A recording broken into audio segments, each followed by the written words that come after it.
प्रेम की धरती की जड़ों में समाया है हमारे देश की मिट्टी में। एक तरफ जहाँ वीरों का खून मिला है, वहीं एक हिस्सा उन प्रेमियों के लहू से भी सना हुआ है जिन्होंने दुनिया को प्रेम का असल मतलब समझाया।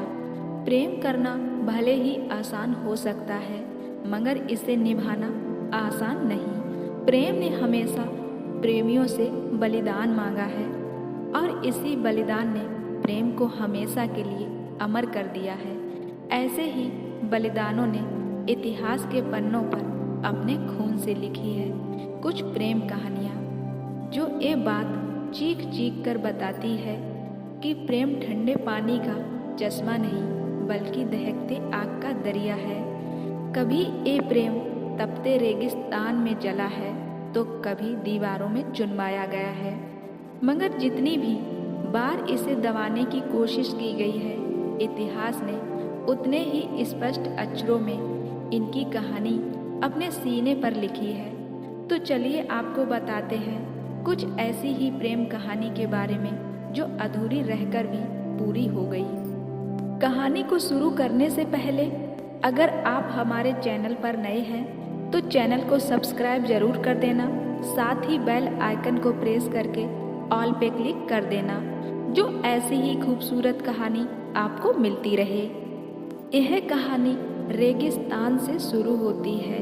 ढोला मारू की कहानी एक ऐसी प्रेम कहानी जो दिल को छू लेती है। कहते हैं जिस प्रेम में इंतजार ना हो वो प्रेम सच्चा हो ही नहीं सकता। ये तो वो फल है जितना पके उतना ही मीठा होता है। ढोला मारू की प्रेम कहानी भी इसी इंतजार से जुड़ी है। साहल कुमार नरबर के राजा नल के पुत्र थे। उनका 3 साल की उम्र में ही जांगुल देश के पवार राजा पिंगुली की पुत्री मारवाड़ी से कर दिया गया। उस समय राजकुमारी की उम्र बहुत ही छोटी थी, इस कारण उसकी विदाई नहीं की गई। कुछ समय बीतने के बाद राजकुमार की शादी कहीं और कर दी गई। समय बीत गया, साहल कुमार भी अपनी पहली पत्नी के विषय में सब भूल गए। दूसरी तरफ राजकुमारी जैसे जैसे बड़ी हो रही थी, वैसे वैसे साहल कुमार और उसके प्रेम को लेकर उसके सपने भी बड़े हो रहे थे।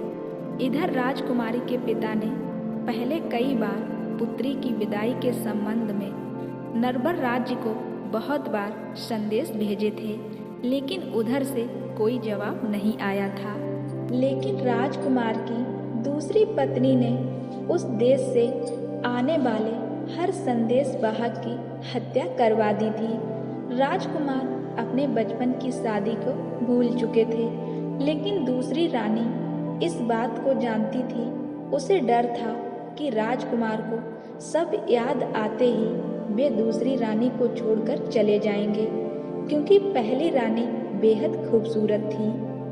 पहली रानी इस बात से अनजान कि राजकुमार को याद किया करती थी। उसकी इस दशा को देखकर पिता ने इस बार एक चतुर ढोली को नरबर भेजा। जब ढोली नरबर के लिए रवाना हो रहा था, तब राजकुमारी ने उसे अपने पास बुलाकर मारू राग में दोहे बनाकर दिए और समझाया कि कैसे उसके प्रीतम के सम्मुख जाकर गाकर सुनाना है। चतुर ढोली एक याचक बनकर नरवर के महल पहुंच गया। रात में रिमझिम बारिश के साथ उसने ऊंची आवाज में मल्हार राग में गाना शुरू किया। मल्हार राग का मधुर संगीत राजकुमार के कानों में गूंजने लगा। ढोली ने गाते हुए साफ शब्दों में राजकुमारी का संदेश सुनाया।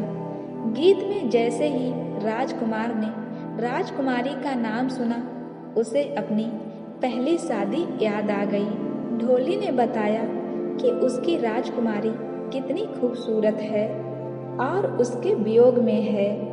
ढोली के अनुसार राजकुमारी चेहरे की चमक सूर्य के प्रकाश की तरह है। झीड़े कपड़ों में शरीर ऐसे चमकता है मानो स्वर्ण झांक रहा हो। हाथी जैसी चाल, हीरो जैसे दांत, मूंग सरीखे होंठ हैं, बहुत से सुंदर गुणों वाली।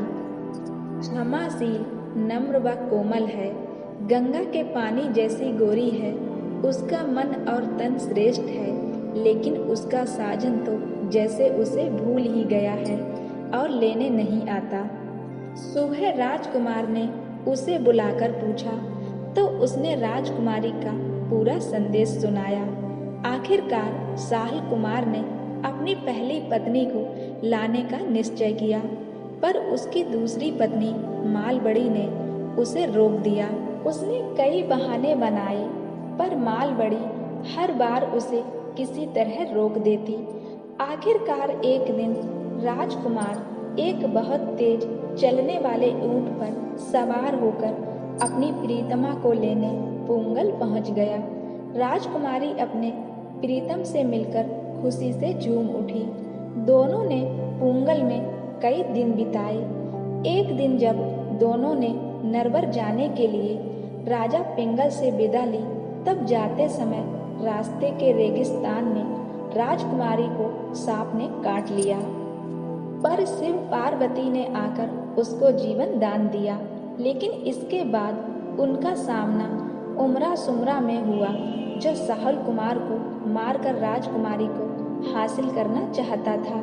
वह उसके रास्ते में जाजम बिछाकर महफिल सजाकर बैठ गया। राजकुमार साहिल कुमार अपनी खूबसूरत पत्नी को लेकर जब उधर से गुजरा तो उमर ने उससे मनुहार की और उसे रोक लिया। राजकुमार ने राजकुमारी को ऊंट पर बैठे रहने दिया और खुद उमर के साथ अमल की मनुहार लेने बैठ गया। इधर ढोली गा रहा था और राजकुमार व उमर अफीम की मनुहार ले रहे थे। मारू के देश से आया ढोली बहुत चतुर था। उसे उमर सुमर के षड्यंत्र का ज्ञान आभास हो गया था। ढोली ने चुपके से इस षड्यंत्र के बारे में राजकुमारी को बता दिया। राजकुमारी भी रेगिस्तान की बेटी थी। उसने ऊंट को एड़ी मारी, जिससे ऊंट भागने लगा। ऊंट को रोकने के लिए राजकुमार दौड़ने लगा। जैसे ही राजकुमार पास आया, मारूबड़ी ने कहा, धोखा है, जल्दी ऊंट पर चढ़ो, ये तुम्हें मारना चाहते हैं। इसके बाद दोनों ने वहां से भागकर नरवर पहुंचकर ही दम लिया। यहाँ राजकुमारी का स्वागत सत्कार किया गया और वहां रानी बनकर राज्य करने लगी। इतिहास में इस प्रेमी जोड़ी को ढोला मारू के नाम से जाना जाता है। तब से आज तक उनके नाम व प्रेम का गुणगान किया जाता है। वर्षों बाद राजकुमार और राजकुमारी आमने सामने थे। दोनों का मिलन हो चुका था, लेकिन उन्हें वापस लौटने में बहुत सी कठिनाइयों का सामना करना पड़ा। रेगिस्तान की तपती रेत में जलना पड़ा। राजकुमारी को सांप का डंक भी झेलना पड़ा। इसके साथ ही दुश्मनों से भिड़ंत भी हुई, लेकिन आखिरकार प्रेम की जीत हुई और दोनों अपने राज्य नरवर लौट आए। राजस्थान में राजकुमार और राजकुमारी की यह प्रेम कहानी ढोला मारू की प्रेम कहानी के नाम से बहुत ही प्रचलित है।